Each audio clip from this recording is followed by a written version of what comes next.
my mother was also like a collector of like, sort of try to find images and stories from the past. So my grandparents have already died like a very long time ago, and I took some of these images that I found back to my grandmother's friends that were still alive. And in particular, when I showed them this picture, they told me that this woman was from my grandmother's family. She's like from the Han family, which is like my grandmother's family. So for the first time, I had this like verified picture of an ancestor. And I feel like as the time goes by, I start to think about this woman as my own grandmother. Like when my grandmother, she died when I was 4 years old. So I don't really have a very strong memory of her, but now I sort of, in my mind, I imagine this is my grandmother and this little boy is my mother's half-brother, Maimon.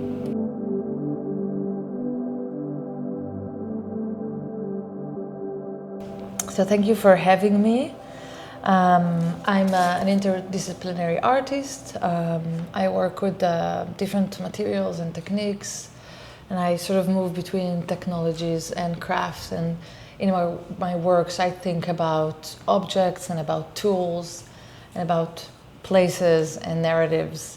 And I'm particularly interested in objects and tools through which I can think about my experiences and about our body, and in particular these objects or tools or stories that relate to women's histories. So through like this engagement with objects, my project in the past have explored things like medical tools and histories and different rituals, like spiritual rituals, atonement rituals, etc. So today I will sort of walk through some of my previous projects and research, and will try to give you like an overview of how I think and how I work. And I will talk a little bit also about the new work that I'm developing that eventually will be presented here, but it truly is like a very much work in progress. So I will talk more about things that are complete.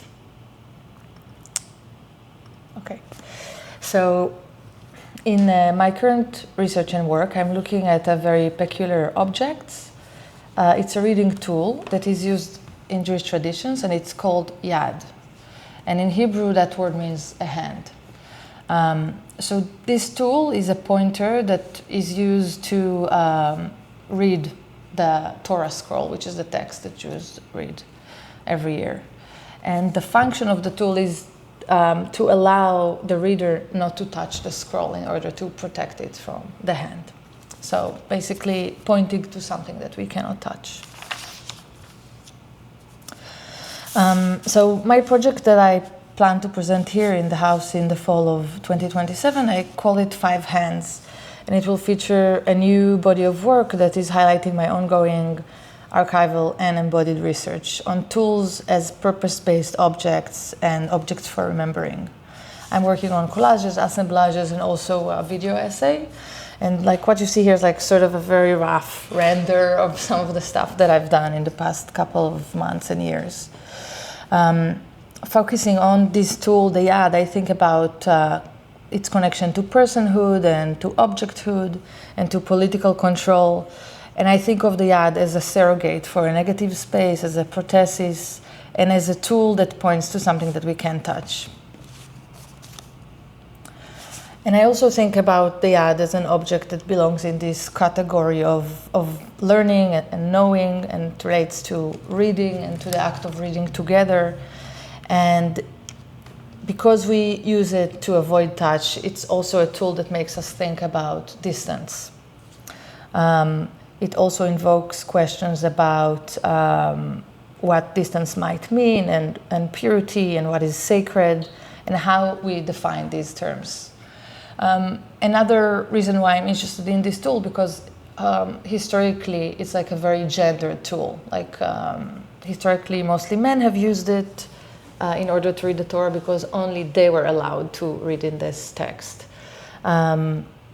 So for me, this tool sort of raises a question of, if this is a tool that reminds us of a very gendered history, like how can we access like sort of the other stories of the women, like how they communicated, how they transmitted their knowledge. And also like to this question, like how do we know what we know?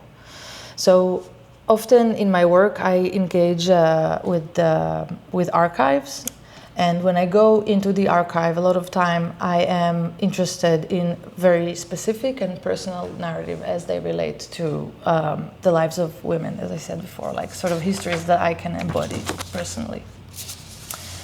And you know, when I was preparing this presentation, and like generally when I think back about my work, I realized that in recent years, increasingly when I go into the archive and I look into these objects, a lot of time I sort of search for lineage or for some kind of an ancestor, more specifically an ancestress. And so I think that, you know, some of these work are also like an attempt to channel or like to sort of to connect with an absent ancestor in order to make that person or that history like sort of visible or accessible again. Hi.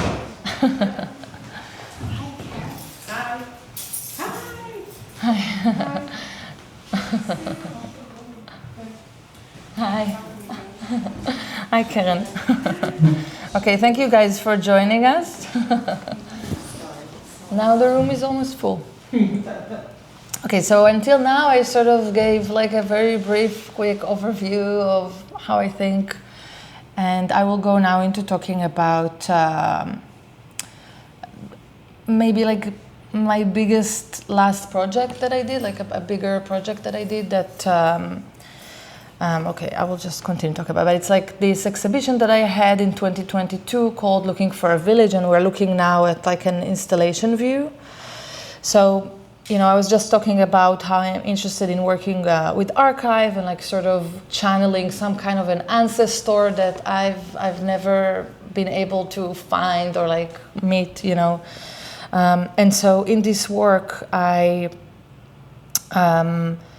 used found images to understand and connect like sort of with my own family's history, which is my mother, she came from this village in Morocco in the High Atlas, that when the Jewish community that was part of that, like they lived in this village, when they left it in the 1950s, it basically disintegrated and then disappeared.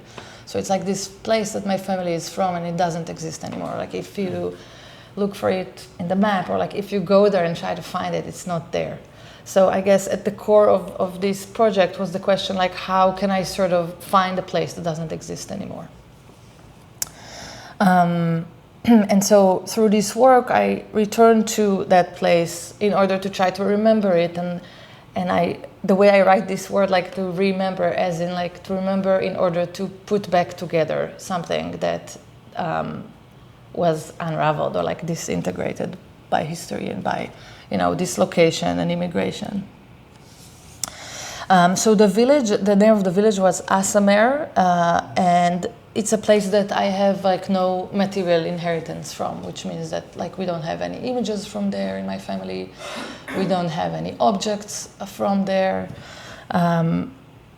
There's like many reasons for that, but that was the reality of like me growing up, like that I could maybe hear a little bit of stories like from my grandparents and stuff, but we didn't have anything tactile that I could, you know, think through or say, okay, this is like one generation back, this is what my family used to have, or this is how they used to live.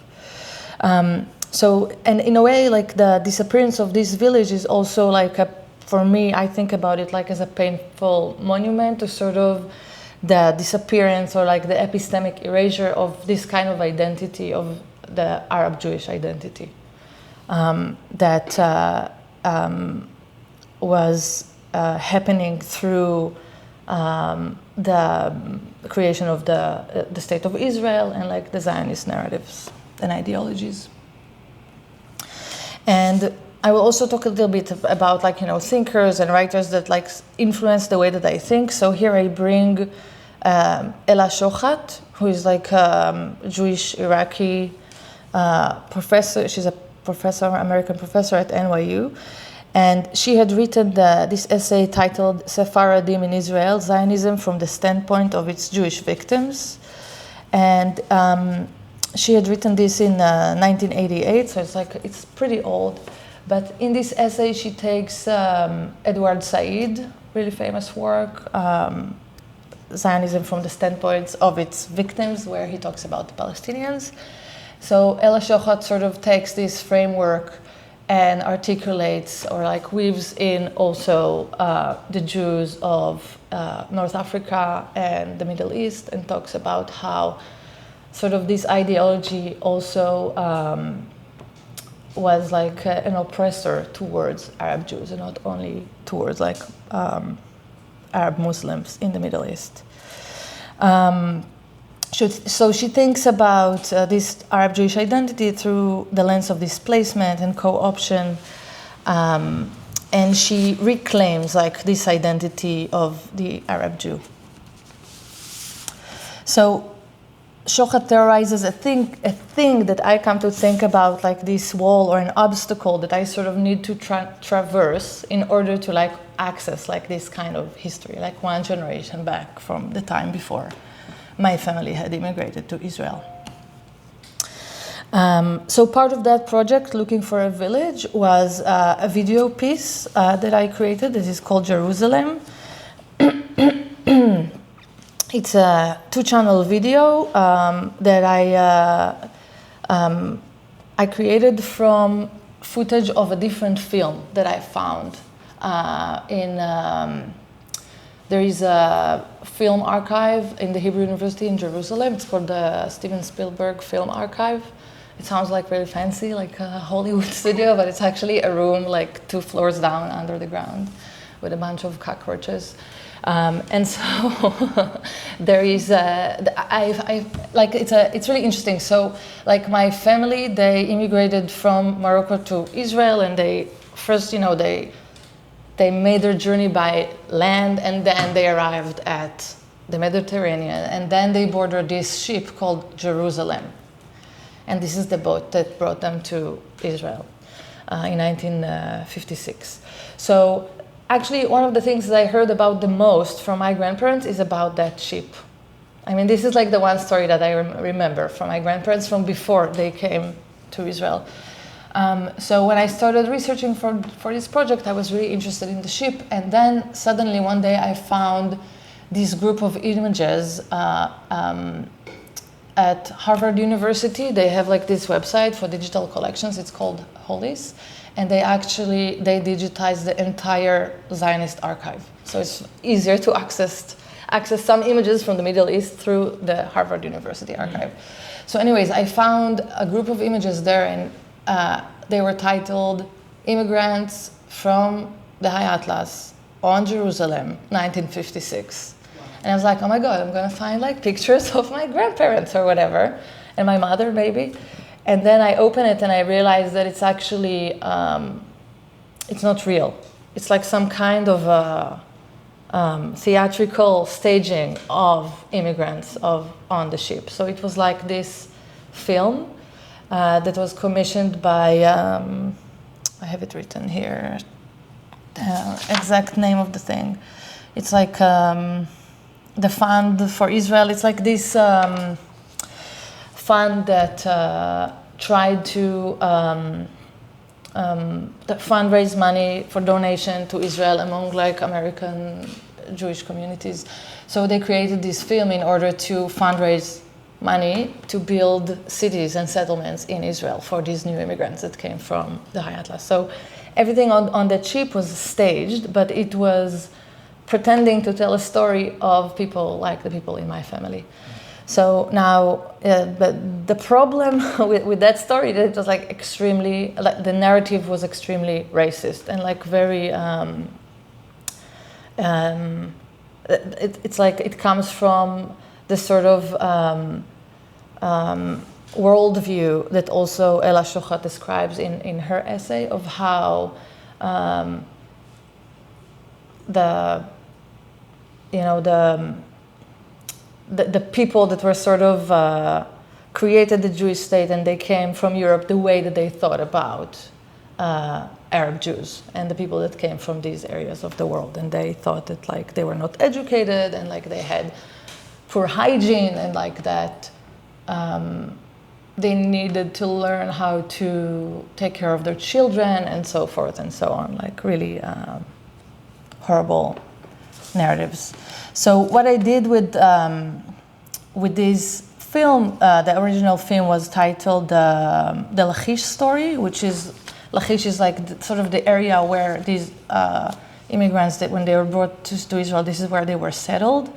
So I sort of took the film, it's like a 35-minute film, and it shows like this group of immigrants from North Africa as they settle in Israel.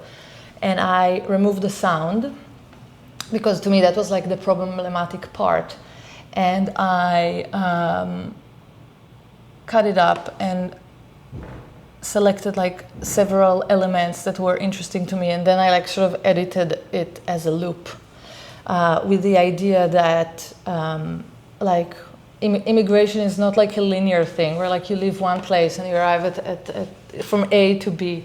It's more like this thing that you keep going through for over eternity, for your entire life. This is how I think about it, at least. Like, I think for me, you know, as an immigrant myself now today, I feel like I don't only immigrate, like, you know, from Israel to the US. I feel like I'm also living through my grandparents' immigration in some way or another. Like when I think about, you know, who I am, where do I come from, what am I going to tell to my daughter, you know, about where she is from. Okay, so this was that, and so other than, you know, thinking about that ship, I was also actually, you know, very focused on trying to find images from that village in order to see what it looked like and like what life looked like there. And I was working on this project during the pandemic, so I couldn't really go to Morocco at the time, but I could go into digital collections, and I could travel to Israel at the time.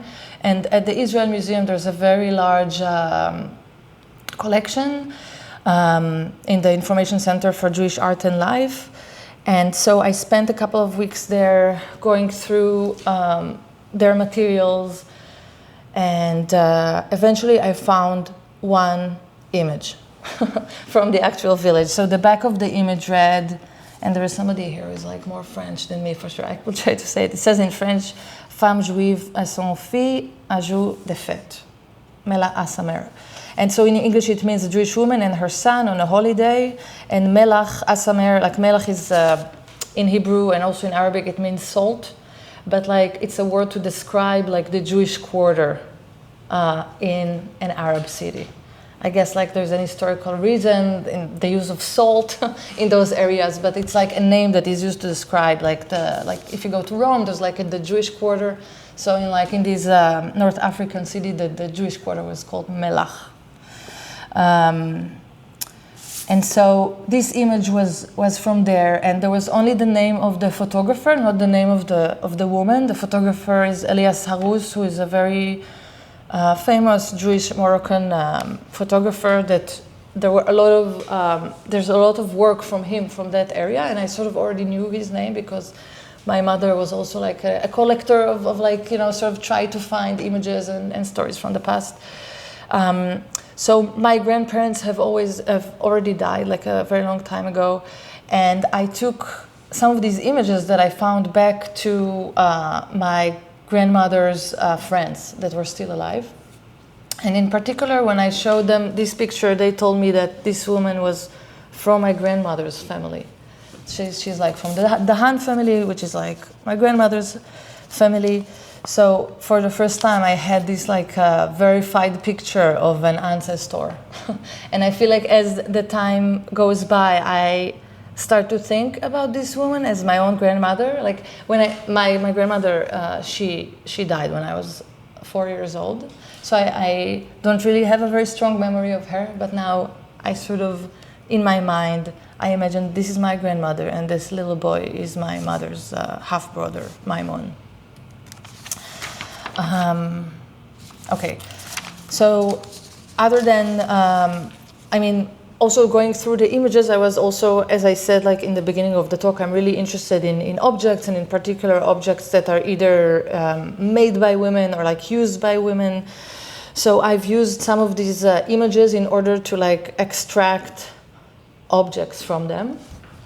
And I wanted to create images that like don't only sort of show the objects and like present this object that I was interested in, but also talk about their condition, about how, you know, these objects were no longer accessible to me. That I sort of had to go to the archive and, you know, and go into the back rooms of the archive and pull like a folder and found images in the folders and then like sort of extract these objects from these folders. So I wanted the objects to be present in my work, but also to operate like sort of like ghosts. So what I did with these images, I sort of took the objects from the images and I recreated them on my computer in like a 3D modeling program, and inside the program I created photograms from them, because as you know, in order to create actual photograms you need the objects. So I did that like sort of artificially in a 3D modeling program. I don't know how we're doing for time, but maybe I will skip this part a little bit. Okay.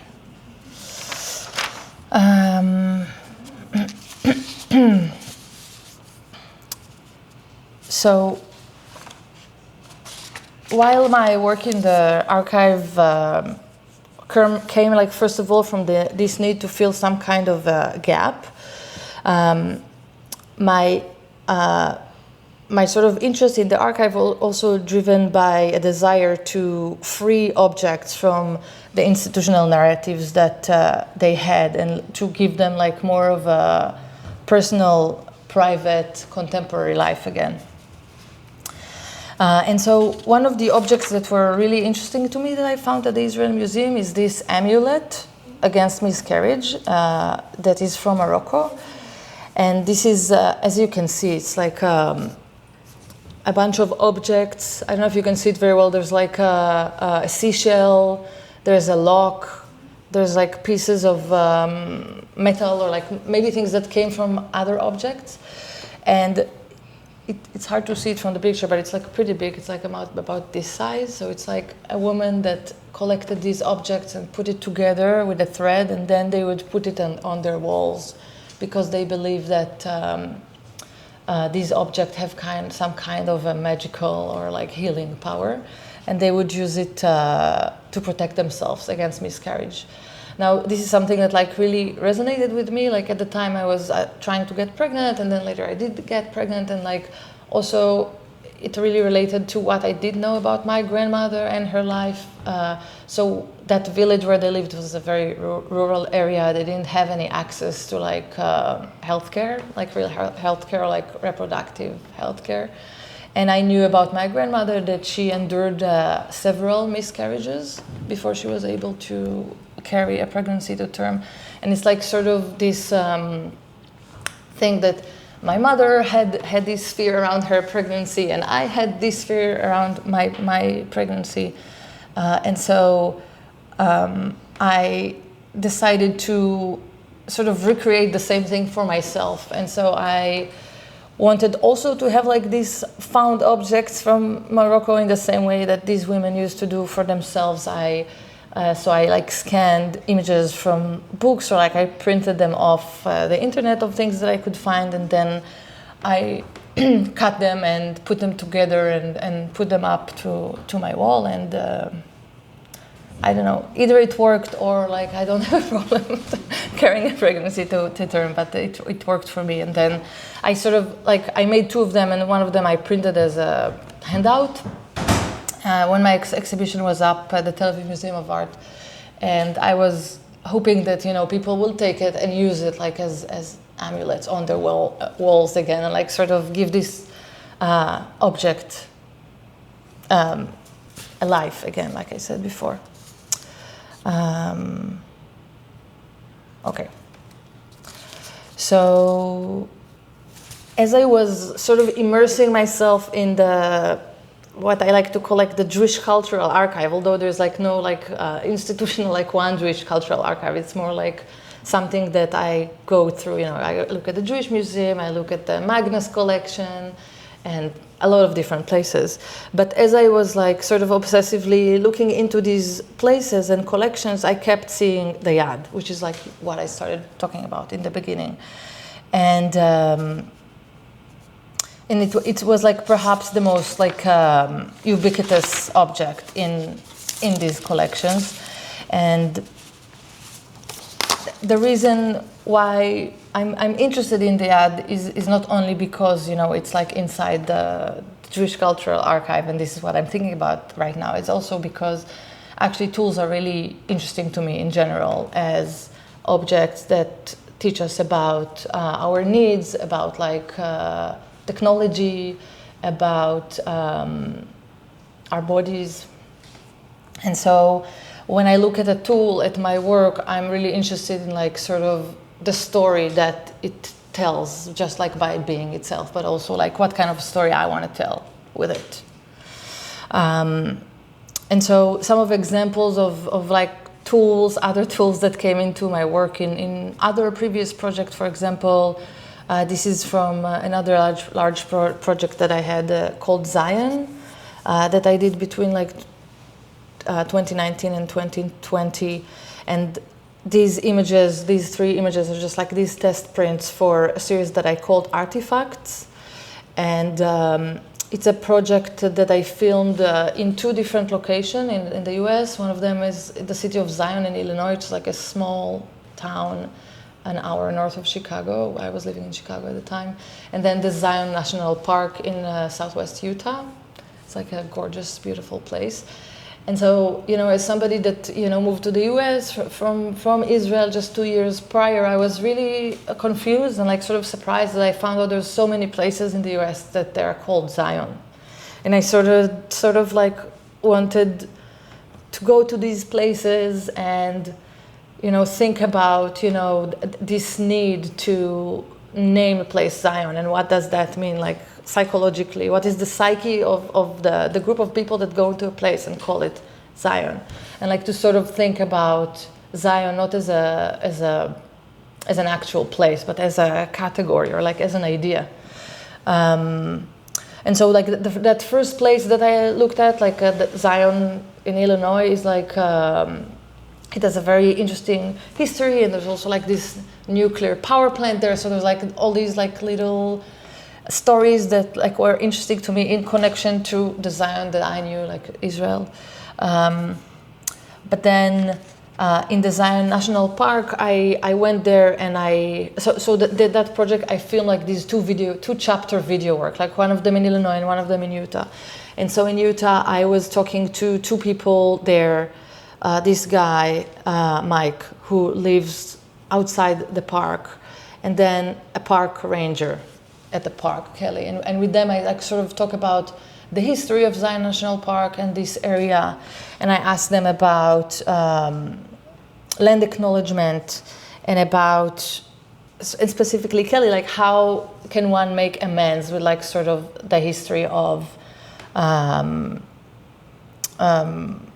settler colonial, like the violent settler colonial history of Zion. And like through that, I sort of invoke settler colonial histories in Israel.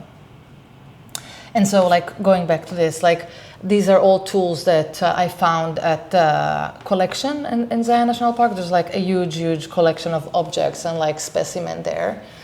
And I sort of pulled all these tools that invoke these histories in the park.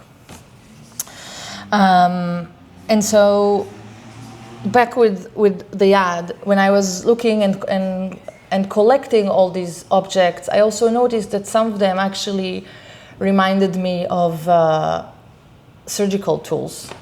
So for example, this Yad, it's also a pointer, like a reading tool, but this one is from Yemen, and it looks more like a pointed tool or like some kind of I don't know, something a dentist will use when they clean their patients' teeth. And so these reminded me a little bit of these surgical tools that were part of a project that I did. I started during my graduate studies in the School of the Art Institute of Chicago, and it was about the speculum, which is the tool that every woman knows that tool. It's like the tool that is used during the pelvic exam when you go to the gynecologist. And so that tool has a very violent history. It was devised by an American doctor in the 1840s in Alabama, and he did unconsented experiments on women in slavery in order to sort of develop this tool. And the name of this doctor was James Marion Sims.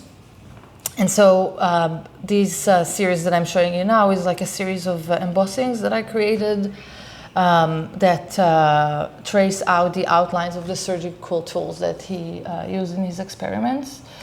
And another part of this project was this video where I recorded the removal of the monument of this man from Central Park in New York in 2018. And so in this work, I sort of think about the idea of the embodiment of pain, both in like the private space and in the public space. And it was part of my installation for my graduate degree thesis work. It was a 2-channel work, and I also built these paper barriers that I created from, it's like a hollow paper casts that I built in front of the video.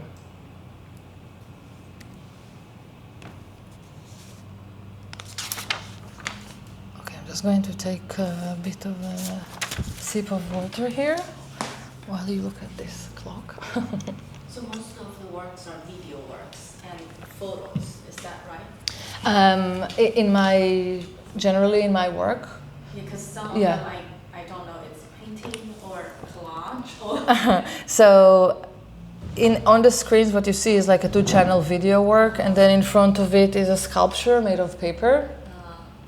And then in the previous project that I showed, Looking for a Village, was mostly photographic work. But the embossings that I show are more like, it's embossings, it's prints, you know, they don't have any ink on them, but they're using the press for relief prints in order to produce them. And marbling as well. I've seen some examples of your marbling already. Yeah. So a lot of the images in the presentation that you see that are like sort of set on a table like that are from the project that I'm developing now, and all of these works are like in paper. Like for example, what you see here, this is like a collage that I mount to the wall, and so it's a paper, and on top of it is like a cutout print, and then it's like a stop motion that I create from the physical piece. So the Yad points to what we cannot touch, and it creates distance through which the body learns about boundaries, fragility, and sanctity. The Yad is also frustrating because it's a gendered tool, as I said before, and so its constant appearance in the archive is a reminder of the absence of the female voice and body from it. I was particularly interested in this Yad from Morocco that is held in the Magnus collection in Berkeley University. I imagine the Yad's journey from North Africa to California and the hardship that it went through. It's a thin Yad with a clenched fist. Perhaps it once had the index finger pointing forward, but as time passed, the fingers tightened around the thumb into a fist, and at the back of the Yad there is dedication in Hebrew, and it reads, "For the rest of the spirit and the soul of the Virgin for Fashit 5579, which is the year that this woman died. So here is a tool that was used by men, but then it is dedicated to a woman who died. What can I learn about this woman, Fashit, from the dedication? I don't know. I know that she died and that she was a virgin, in quotes, but what else can I learn about her life or about her death? One of the people that her writing is really important to me is Saidiya Hartman, where in Venus in Two Acts she writes that the loss of stories sharpens the hunger for them. In this essay, she coined the term critical fabulations, that in order to redress the omissions and gaps in the archives and the historical records, you need to use storytelling to imagine not only what was, but also what could be.